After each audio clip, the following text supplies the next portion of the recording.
thank you so much for coming out to see us. Wow. Again. You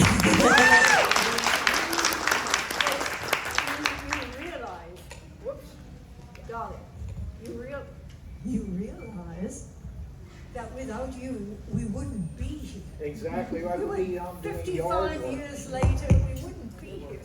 Thank you so much for your support of our film. 55 years. That's crazy. Who would have thunk that this little movie that you guys made would have such an impact and stand the test of time this long? The only one of our group I'm who, sure. who claimed, Oh, sorry. the only one of our group who claims that he was clairvoyant enough to realize that 55 years after the fact, we would still be getting together to talk about Night of the Living Dead is John Russo. The rest of us, frankly, from George on down, had no clue. We were just a group of young, energetic filmmakers who decided that they didn't want to do TV commercials anymore and business films and that kind of thing, that we wanted to make a real movie. And the real movie turned out to be Night of the Living Dead.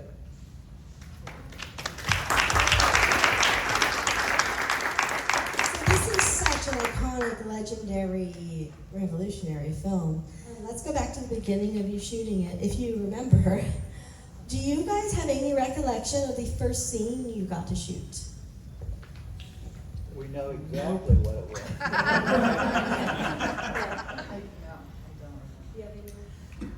Actually, the opening sequence of the car, which is supposed to have Barbara and John in it, was actually Gary Streiner and me, because there was no close-up Really? of us. So we were the ones in the car chatting about this and that, everything. And so that's something, I don't believe I've ever shared that with I anybody. never knew that. Yes. Wow. You heard it here first, folks. I think my first shot, I was running in the woods. And I had bare feet, or at least one bare foot. But yeah, I remember running in the woods and then running along a road where George Romero was in the trunk of a Lincoln Continental. The bonnet is up and he's filming as I'm running hell-bent down the road. The first dialogue sequence was the cemetery sequence between Johnny and Barbara. And that was the very first day of filming, along with the other shots that they're mentioning, with Gary driving the car, with Judy in it. And we didn't get finished with the cemetery scene the very first day. And so we kept putting it off, the finishing of that scene, kept putting it off and putting it off and putting it off. So consequently, it was the very first day of filming and it was the very last day of filming. And in between time, about 3 months had elapsed. We started filming in early June of 1967, and it was in getting into October, about this time, maybe even a little bit later, in October, by the time we finished filming. And this was southwestern Pennsylvania, where the weather is slightly different than it is here in Texas. Between June 1st and let's say middle of October, by the time we got to the middle of October shots, that these scenes had to be edited together, it was cold and it was rainy, and we had to be careful because sometimes you could see vapor coming out of our mouths, which is hard to work around. And it was also threatening with rain. So we had to do something to cover whether it was actually going to be raining or not.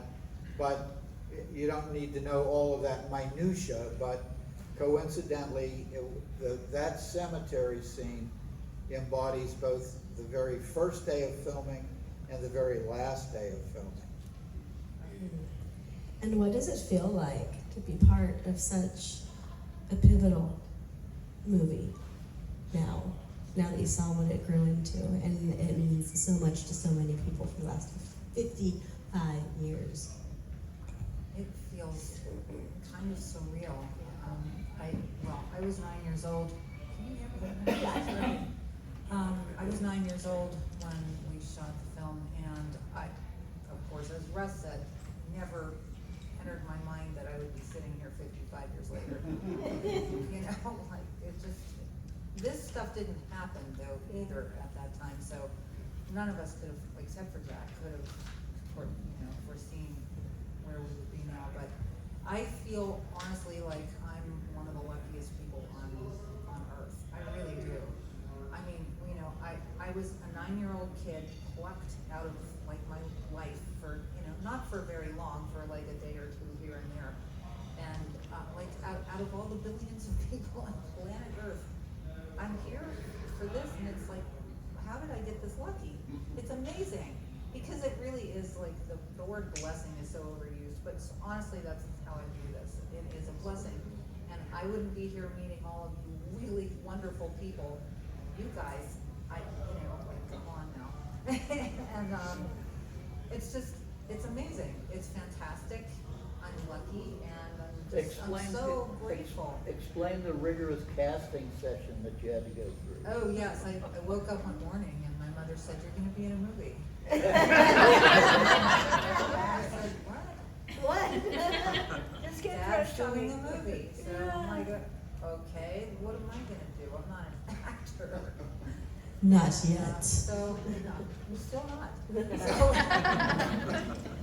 but it was, it was amazing. And even I was able to lie on a table and die. Well, I worked at Leading Village, and so I saw George and Russ and Jack every single day. And I actually did read for the part of Barbara, but as I've said on other occasions, I was dreadful. And they wrote this part. I guess they needed a lighter, younger couple in the film to kind of round things out. So, and they knew me and they liked me, and that's how I got to be in the film. And through no talent of my own, really. I just happened to be in the right place at the right time. And they were all just great people. Everyone there was just, I look back on them. I'm very happy that it was part of my history. And I feel very fortunate to be here. Not something that I ever imagined. And I put it off for a long time, and it was my children who said, "Mom, you really need to do this." So that's how I came to be a guest at one of the, I think it was Dallas, was my first show. Yes. To have this be a legacy it's awesome to me. I always, since I was a little girl, wanted to be on the stage, wanted to perform. I'd sing and practice before I could even go to school and read. And to actually, at 23 years old, be cast in her first feature film was a thrill. Every minute we were there, whether it was in the middle of the night or the middle of a hot, hot day in the summer. We gave it 150, 200% or more of our love, our energy, our desire to make something that we never thought it would go beyond, but we wanted to make something good with what we had. We wanted to do the best we could do with our own knowledge at the time. That's what we did. It has changed my life incredibly. Let me give you one example, if I may. Not only have I acted on the stage and on screen, but I've also had a communications company where I've helped executives stand up and present. I have taught a lot of those executives and engineers over the years. What I found, and this blows my mind. I would come into the first class. We had 6 classes in this whole the whole course. I'd introduce and say hello, and it was so nice to have you, etc., etc. Somebody would say, were you Barbara? Yeah. And I'd say, oh, how did you find that out? Yes. Do you know from that time on, people the attendees seemed to listen a little bit harder. Maybe she has something of value to give. Maybe, after all those years. That truly is how it affected me, that it would change these adult executives and engineers. Oh, God, were you in right of the It is a gift you have given all of us, and I thank you. Thank you.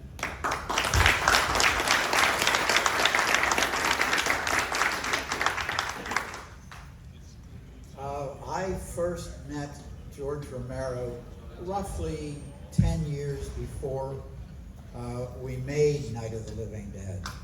And I met him through the most odd circumstances.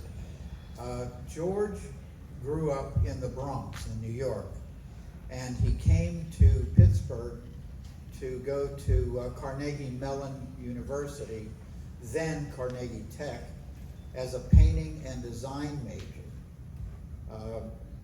And a mutual friend of ours, Rudy Ritchie, Rudy and I were in a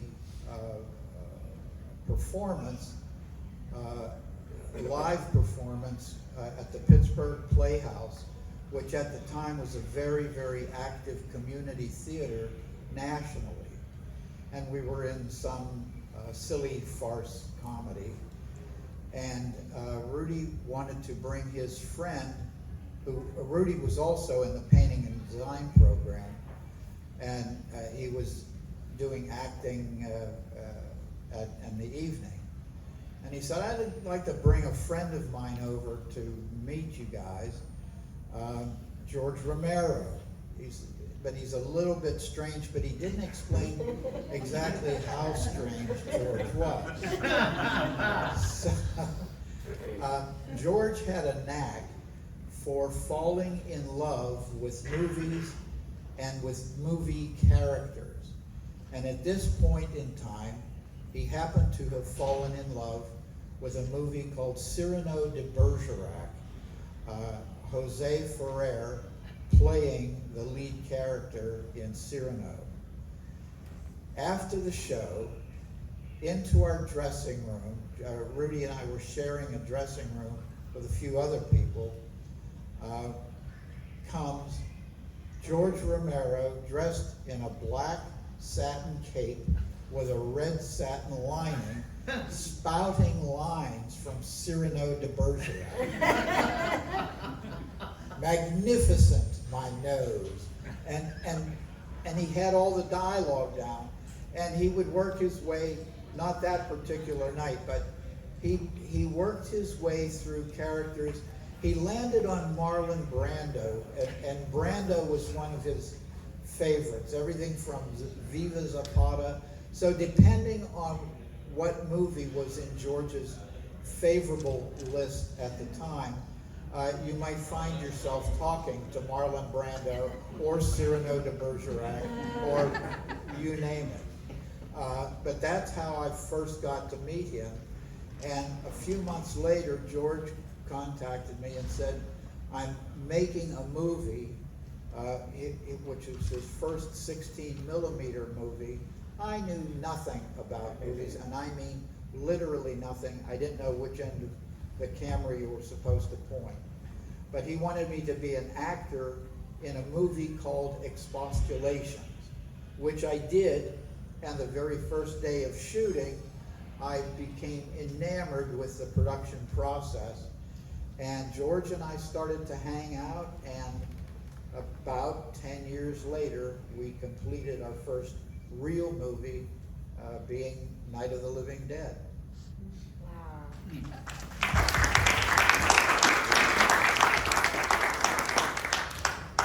Let's open it up to the audience. Do we have any questions? Oh, come on, don't be shy. Now I can't see the back row, so I'm gonna stand up. No, really? Okay, there we go. So it's just a little tiny thing, but like when you pull the emergency brake on the car to release it and it crashes into the tree, was the car already damaged or did y'all wreck the car? Russ wants to jump right in. Since you were looking at me, I get the first. You were behind the wheel. I was behind the wheel. You're absolutely right. That car belonged to Russ and Gary's mother. And they said, Mom, we're going to borrow the car for a little while. And we really told her what we were going to do.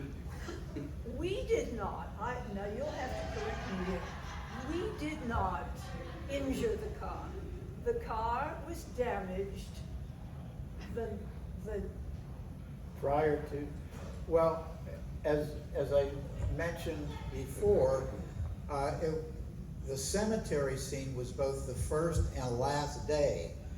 And there must have been probably 3 months span between those dates. My mother was driving her car back and forth to work, obviously, during that 3-month interim, and someone crashed into her and wrecked her car. So Gary and I persuaded her, don't get it repaired just yet, because we have to figure out a way to stop the car in the movie that we're making. So you can pick it up from there. because of course we had filmed the beginning of that scene when it's all whole and clean, and yet we finally come back after the crashed car. To me, the way George filmed that was so wonderfully done. When you look at it, I don't know how many times, but I'd swear that car was damaged by the tree that I ran into. It was so well choreographed. And that's how we got rid of the crash. Mrs. Streiner's car. The only thing that we did, my mother obviously knew about the damage and so forth, and then she eventually got her car repaired. I wish that we still had that car. I wish that we had the foresight to put it in a plastic bag. It would be a very valuable vehicle. Jack Russo would have.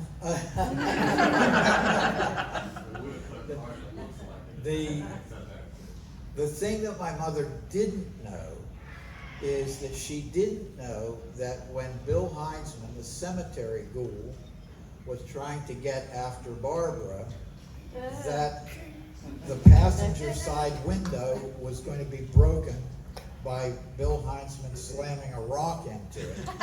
She didn't know that until she saw the movie in the movie theater the first night, the premiere of Night of the Living Dead.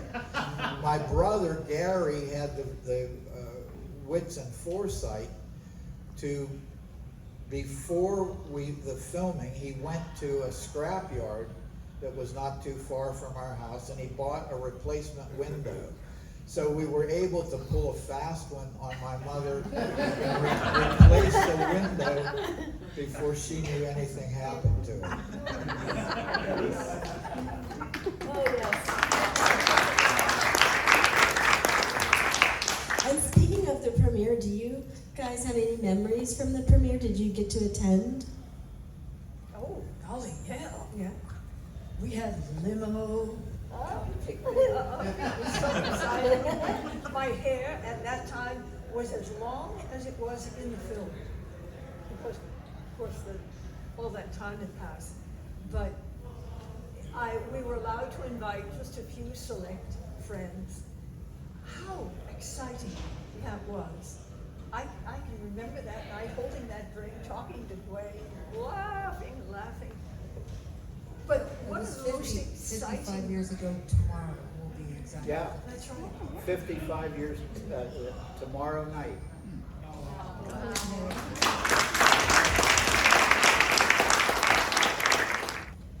I have one. I was almost 11 when it premiered, and the day of the premiere, a bouquet of roses, a dozen roses arrived at the door. Like, for an 11-year-old girl, like, whoa, what is that? You know? And my mother answered the door and took the delivery of the flowers, and I said, "What are those?" And she said, "They're for you." And I said, "Are they from Dwayne?" I wanted them to be from Dwayne because I loved Dwayne. And my mother said, "Oh, yes, I think they are." So she let me believe for my whole life basically. And then somebody years later said, "Oh, those weren't from Dwayne, they were from Image 10." But that was my big memory of that day. And I found pictures of myself on that day. My mom took with me with the flowers, in her vase, and it's just like amazing. And I still remember that feeling of those roses. It was they're from Dwayne. Those things, My parents and I went in the limo, and I remember my cousin and her husband were invited. And at the premiere, Richard Ritchie, who isn't in the film, but he figured prominently in our lives because we knew him and we worked with him. Anyway, he was rather flamboyant, and he had on a black cape with satin lining. And as my cousin and her husband were approaching the door, he opened it for them, and she thought he was the doorman. Knowing Richard, that was something that we all found very amusing. And I remember that, I believe we went to the pilot house afterward, and that's where there was a kind of an after party. And it was such a special night. None of us had imagined the pageantry. I mean, the entire city of Pittsburgh was all caught up in this and everything. It was really wonderful. It was a great night for everyone. Wow. Yes. If I may, we came back on the 50th. We had another celebration, another screening of the film on the 50th anniversary back in Pittsburgh at what was the Stanley Theater, but is now the Bayern Theater in Pittsburgh. It was as surreal and wonderful and as exciting as the original premiere was. I can remember standing on that stage with my arms out thinking, oh my God, we were here 50 years ago. A lot of good memories over those years.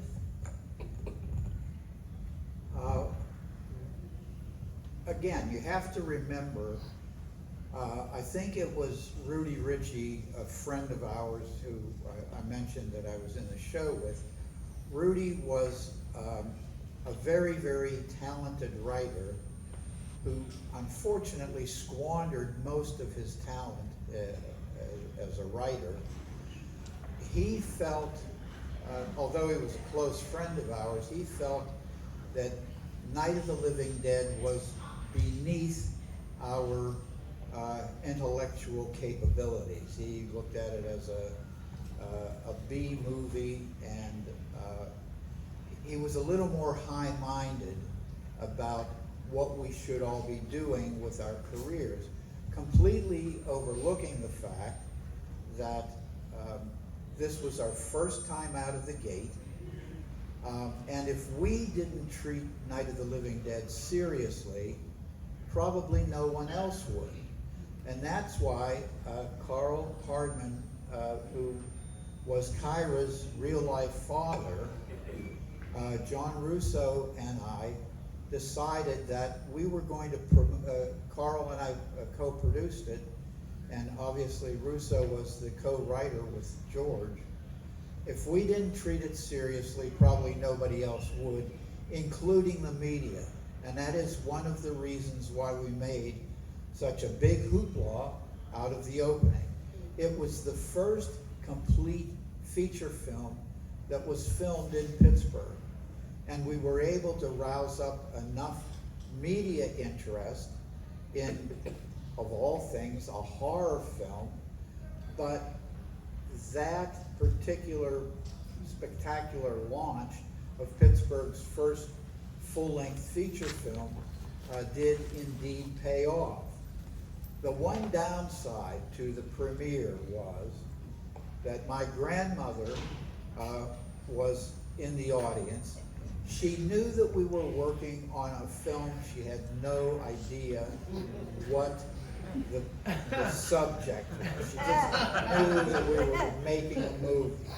So, here's her grandson, Russell, in the first 7 or 9 minutes of the film, getting into a tussle in the cemetery, and out of the dark, there were 1,400 people at the premiere, and out of the darkness you hear this little grandmotherly voice when Bill Heinzman and I were fighting, "Russell, he broke your glasses."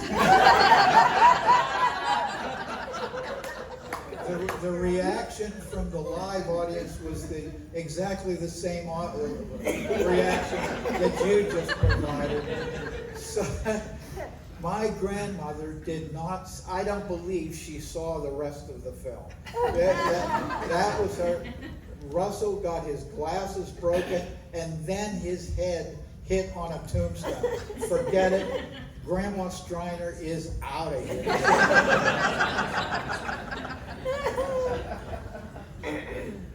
Yeah, I don't know if anyone of you can answer this question, but it's about the main character played by Dwayne Jones.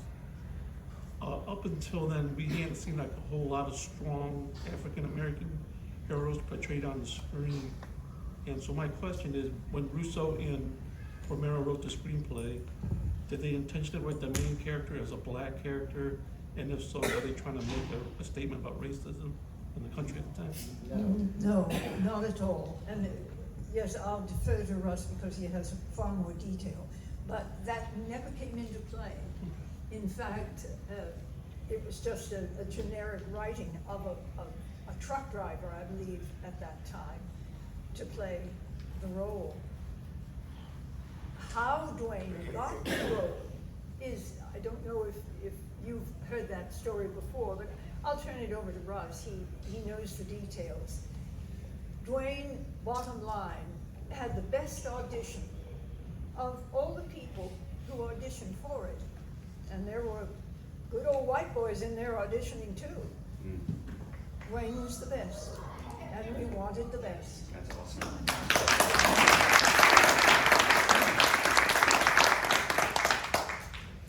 I've mentioned a few times the name Rudy Ritchie, and he was a close friend of ours, and it was kind of, and Rudy was also a pretty decent actor. And it was assumed by us and by Rudy that Rudy would probably play the character of Ben. Except, as I said before, Rudy had this kind of disdain for the genre. And his disdain came through, and even though he was a friend of ours, we decided we were going to look at other people to play the character of Ben. Dwayne Jones grew up in a suburb of Pittsburgh, but we didn't know him at the time. He grew up in Pittsburgh and then moved off to New York. We had a mutual friend by the name of Betty Ellen Hawhey. She knew Dwayne in New York, and she knew us.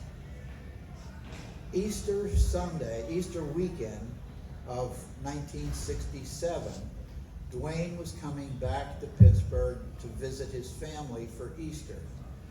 And through the good efforts of Betty Ellen, knowing both Dwayne and us, arranged for him to audition while he was in Pittsburgh over that Easter weekend. And as soon as Dwayne read, we knew that he had to be Ben. And even Rudy agreed, and Rudy voted that Dwayne should be the Ben character, and it was on that weekend that he was cast.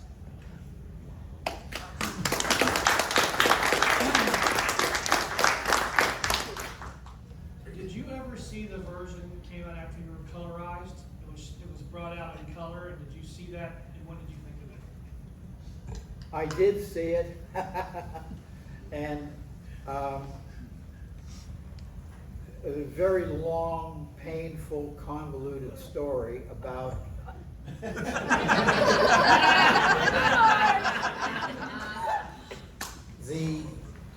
the loss of the original copyright to Night of the Living Dead. Under the copyright law that would prevailed in 1968, if you put out a book or a record or a movie, whatever, without a copyright notice on it, you lost your copyright forever. That law has since changed. And Night of the Living Dead was one of the reasons why the copyright law was changed. The title, I told you it's a little long and painful.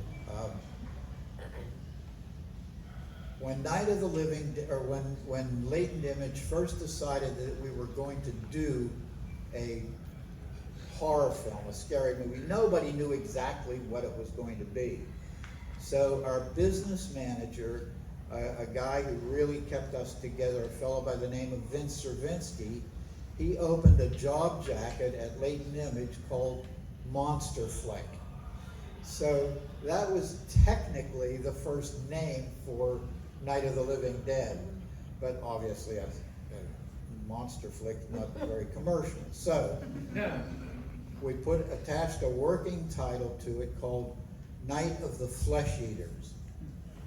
And as publicity started to come out about this group in Pittsburgh is making a movie called Night of the Flesh Eaters, we get a cease and desist letter from an attorney saying, my client has a movie called The Flesh Eaters, and stop using it, you're confusing the public and this and that and the other thing. Well, we didn't want our first movie out of the gate, we didn't want to start off with a series of lawsuits. So George suggested, why don't we put a title on it that nobody knows? We put a title on it called Night of Anubis. Anubis being one of the Egyptian gods of the dead. So the very first complete print of the movie had the title Night of Anubis along with a copyright. Okay, fine. We take it out and try to round up a distribution deal, which we did, but the distributor said, Anubis, what the hell is Anubis? Nobody is going to come to a movie called Anubis. Get out of here. And that's when we put the title Night of the Living Dead on it.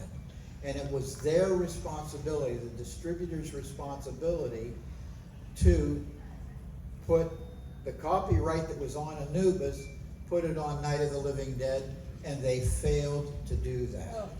And that opened 50 years of nightmares for us, to be honest. But that's how the long, painful story as to how Night of the Living Dead got released without a copyright on it. And we didn't see any of the distributor's prints until the night of the afternoon of the premiere. We're looking at the movie. Where'd the hell did the Anubis copyright go? It's gone.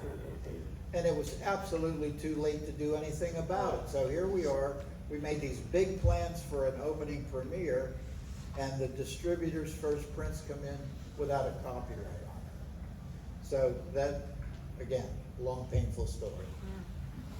Casting the ghouls, how did that go? How did casting the ghouls go? Gee, I don't know. Do you have any insight on that?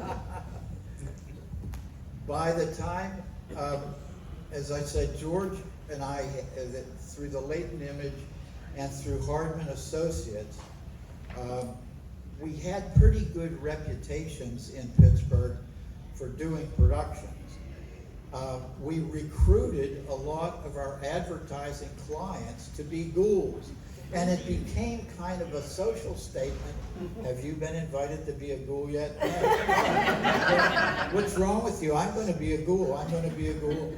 And to be honest, we had all of the ghouls that we needed, and all the ghouls got paid $25, but many, many, many of them were our real-life advertising clients, not only of the Latent Image, but of Hardman Associates as well. And a lot of the others you see in the background. My father was in it, my English teacher's father, a gourmet cook, the owner of Pancop Ford. We had anybody and everybody. When George said, we need a few more bodies for the posse scene we're going to shoot tomorrow, boy, we just call up your bridge partners or your golf buddies. Wow. Yeah.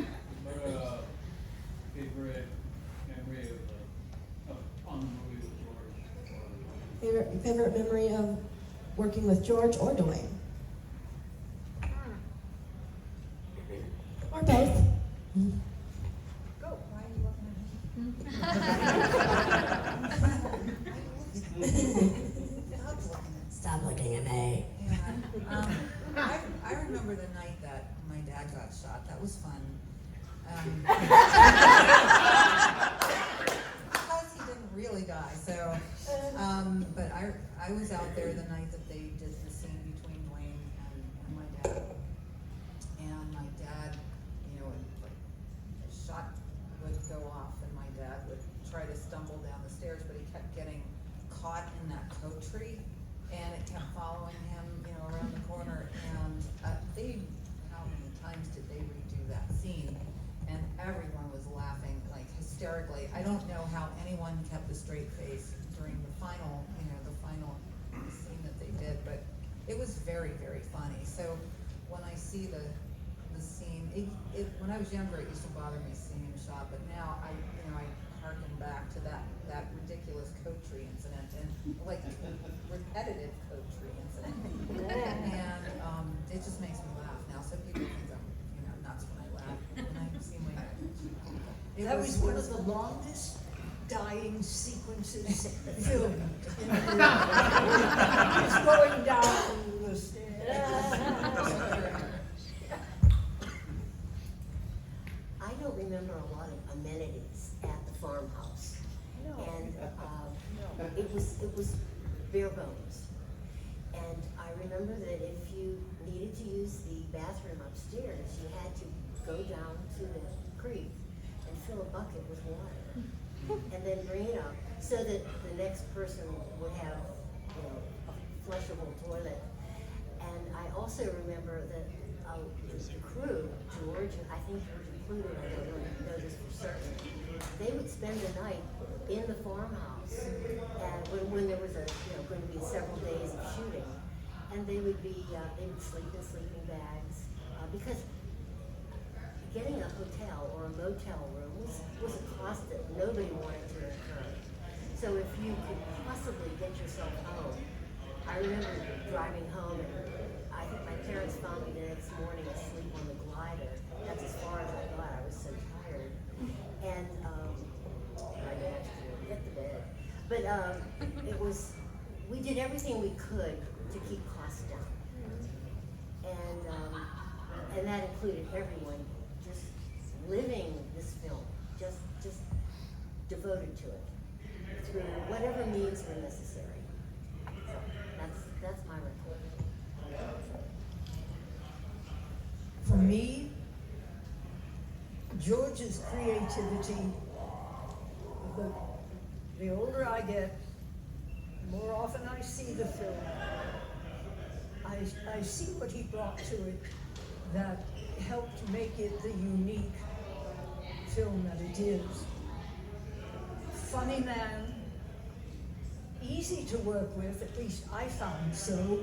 He gave us actors a freedom to be in a scene. He said, here's what I'd like to accomplish.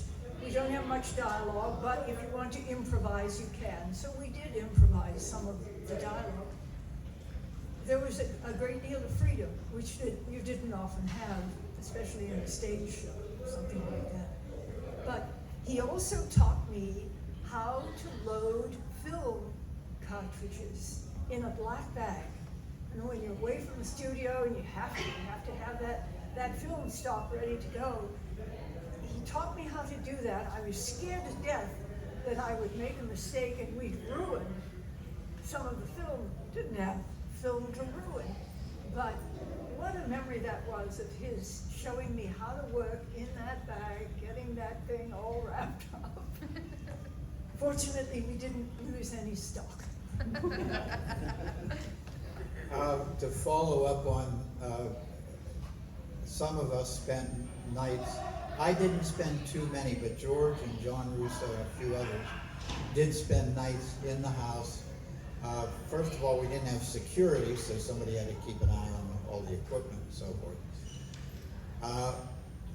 George was lucky. He didn't have a sleeping bag. He had a cot. And our nickname for George was Bocat. And now remember, George was 6'4", a large guy. He took a look at the cot and he said in a silly voice, "This cot don't hold Bocat." Well, he tried for a few nights and guess what? The cot didn't hold Bocat. Collapsed under him. And he ended up sleeping on the floor. But George and I were friends and business partners for 60 years.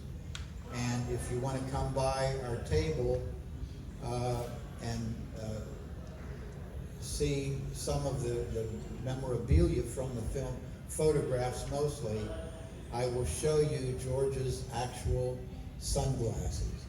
When he passed away, his widow wanted me to have some personal items of his, and I have one of those personal items with me, and I'll be happy to show you George's actual Goliath sunglasses. I think that's the best way to end this. Everyone give it up.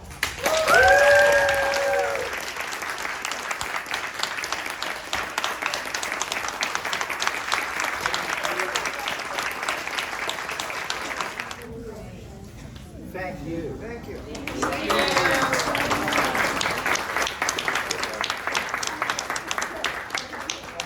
Before everyone runs out, I sincerely want to tell you that we made the best film we could with what we had available at the time.